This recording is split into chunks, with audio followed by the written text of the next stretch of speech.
So today we're talking about a very important complication of cirrhosis, acute kidney injury, more specifically hepatorenal syndrome. And as you all know, this is a very late manifestation of cirrhosis. Okay, so in the next 20 minutes, we're gonna cover three, thank you, I'm just gonna keep me honest. We're gonna talk about three major objectives. We're gonna talk about how do you make a diagnosis of acute kidney injury? What does it mean? What are the implications? And what's natural history? We're gonna then talk about a particular type of AKI called hepatorenal syndrome. And you can hear that the terminology has changed. No longer is HRS type 1 or type 2. It's HRS-AKI. I have a little problem with the new terminology, but that's what it is. And we're going to talk about current guidelines for the treatment of HRS. So first, how common is AKI? AKI happens about 1 out of 5 hospitalized patients, about 20%. And this acute kidney injury is really defined of a change of a creatinine of at least 0.3.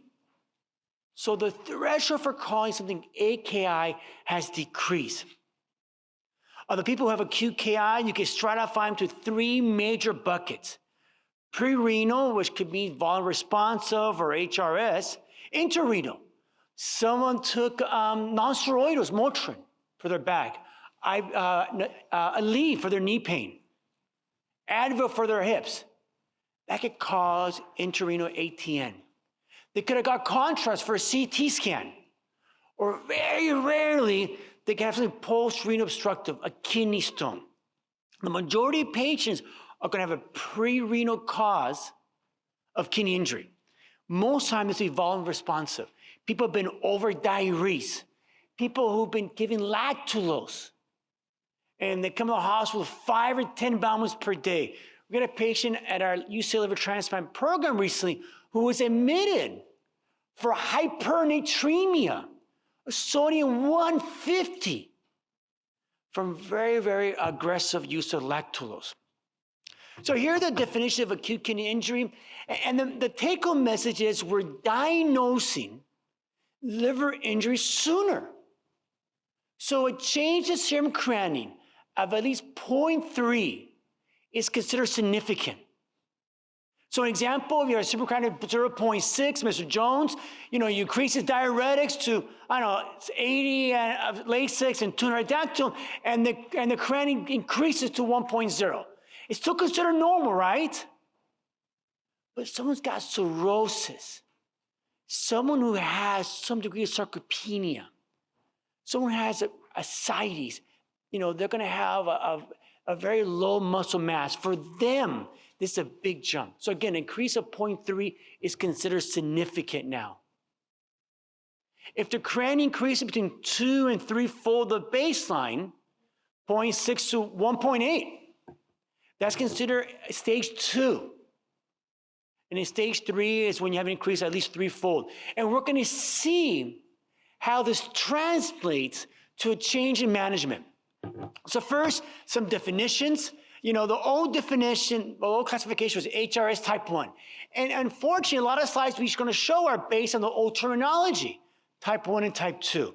And today we consider HRS to be redefined as HRS-AKI. And the reason is to be able to diagnose HRS sooner.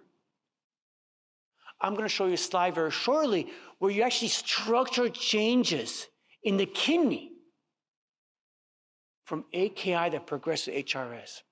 And to diagnose HRS, people have to have cirrhosis. They need to have no response to albumin. And this means that their kidney failure is not volume responsive. No shock, no use of nephrotoxic drugs. Again, rule out the ATN component. And no challenge of proteinuria.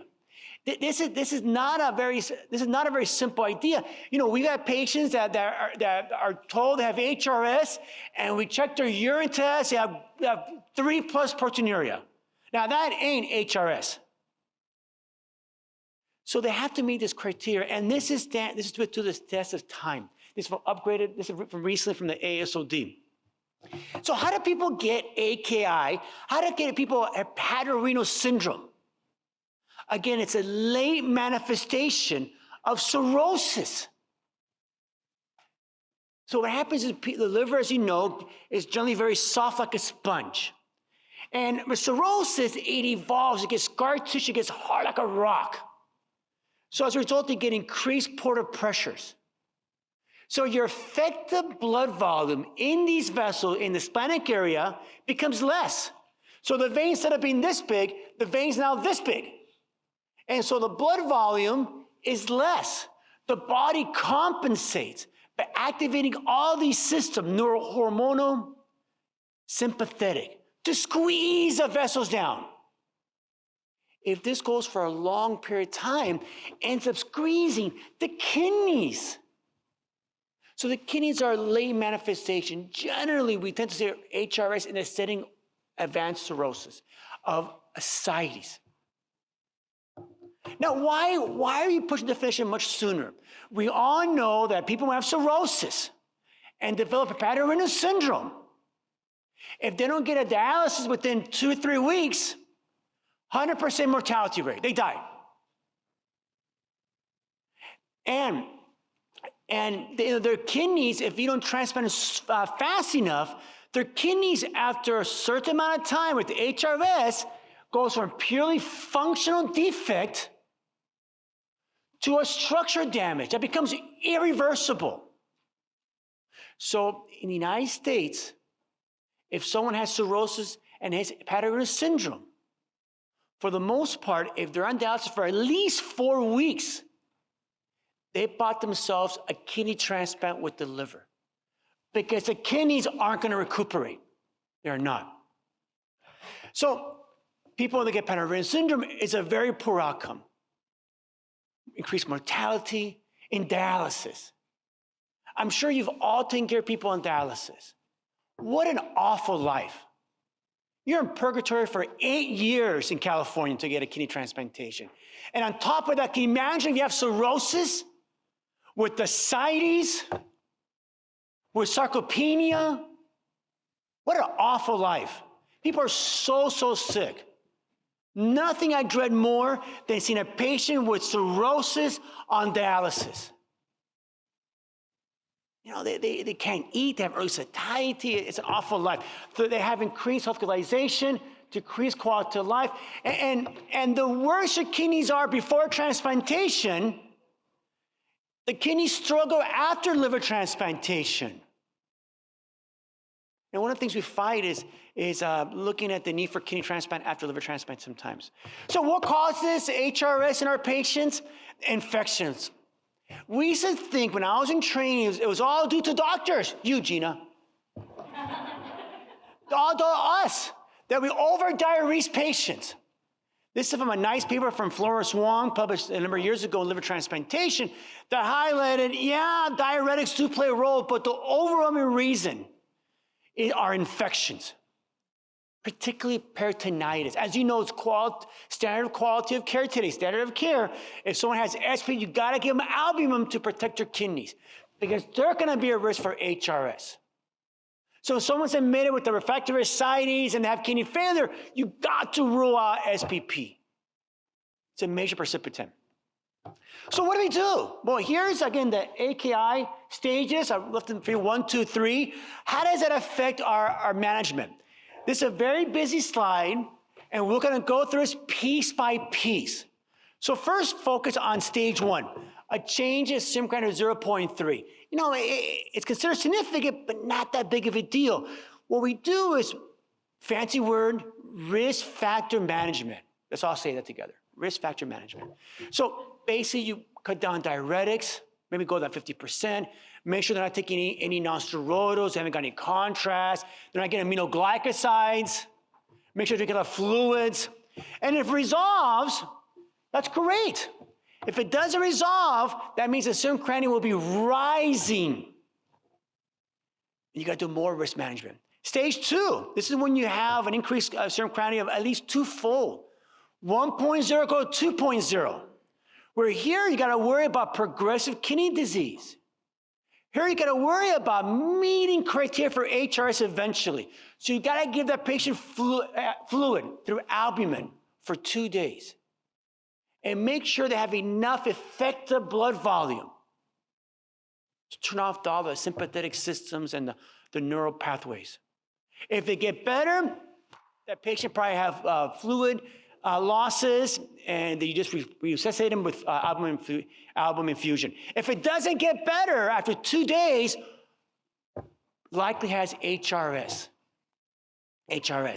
And what do you do with HRS?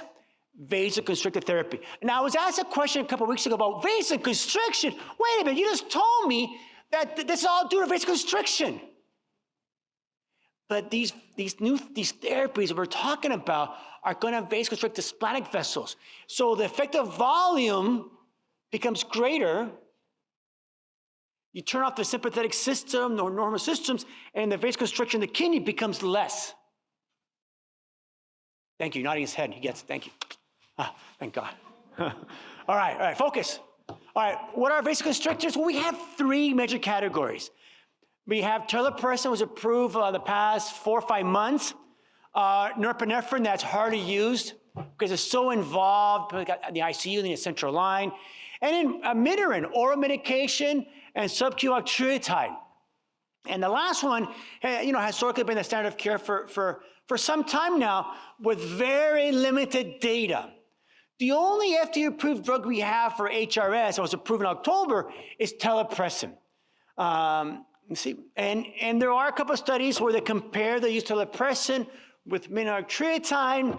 Invariably, Terlipressin always does better than midodrine. So we're going to talk about Terlipressin very shortly, but in patients who meet selection criteria, because there are some problems with Terlipressin, but meet criteria, that's emerging as the first-line therapy for acute kidney injury and hepatorenal syndrome.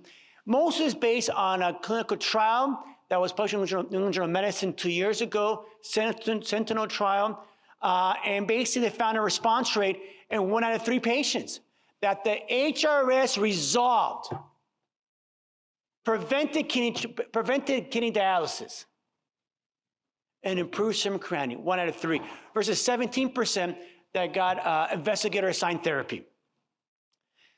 But there are problems. It didn't show a difference in survival. And Mohammed was arguing with me, well, that's horrible. But Mohammed, if you think about it, other stuff we do, like prednisolone in acute hepatitis, helps short-term survival, but hasn't translated to long-term survival. And so there are some subgroup analysis being done to see which patients benefit better from Terlipressin. And it does come at a cost. Side effects. And namely, 25% of people develop shortness of breath on this medication. 20% develop respiratory failure.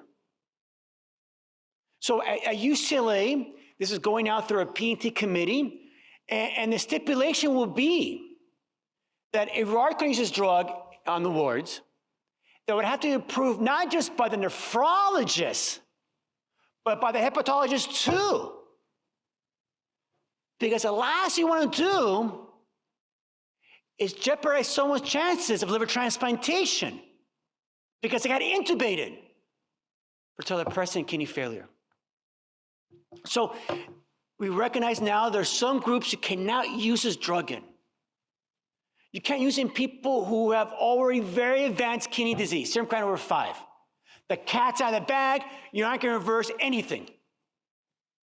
If people are very, very sick, ACLF3, we're going to talk about what that means very shortly. Also, the risk outweigh benefits. And hepatology it's how to step in and cancel prescriptions to make sure we respect these mitigating factors. People with fluid overload or pulse ox less than 90% also shouldn't be candidates for this medication. And also a special group, people who are close to getting liver transplantation. If the ship's sinking, forget the beach chairs. If someone's that sick, they need a transplant, and they're going to get pretty soon, why take a chance to save the kidneys and then jeopardize their chance of transplantation because they got intubated, or now they're fluid overloaded? So you have to weigh the risk and benefits. So here's some data that was published this year highlighting the need for early diagnosis, highlighting that your response rate to Terlipressin is dependent linearly for your serum creatinine. This is almost like a randomized trial, right? You know, you got this incremental decrease in response with rising serum creatinine. So ideally, you want to start this medication as soon as possible, as soon as you make a diagnosis of HRS in the properly selected patients. Here's an ACLF guidelines. That basically ACLF translates to liver signs of organ failure. 1 is 1 organ failure, 2 is 2 organ failures, and 3 is 3 organ failures. So if someone's intubated, you know, and gross encephalopathic kidney failure, ACLF grade 3, shouldn't be using it. And the data is pretty strong, highlighting, again, that the higher ACLF score, you know, the lower your response and the greater the risk. So again, the message is diagnosing HRS early in people's disease course, early. The question comes up, how does this translate to people on the transplant list in terms of what happens to them after liver transplantation? You know, it's so hard to see people in our clinics after undergoing this major life-saving surgery, liver transplantation, and they're ventilated, they're on dialysis, and they come back to the clinic, oh, you need a kidney transplantation now. What? I thought I'd been through all the surgeries. So in people who respond to Terlipressin for HRS before transplantation, this translates to better outcomes of the kidney function post-transplant.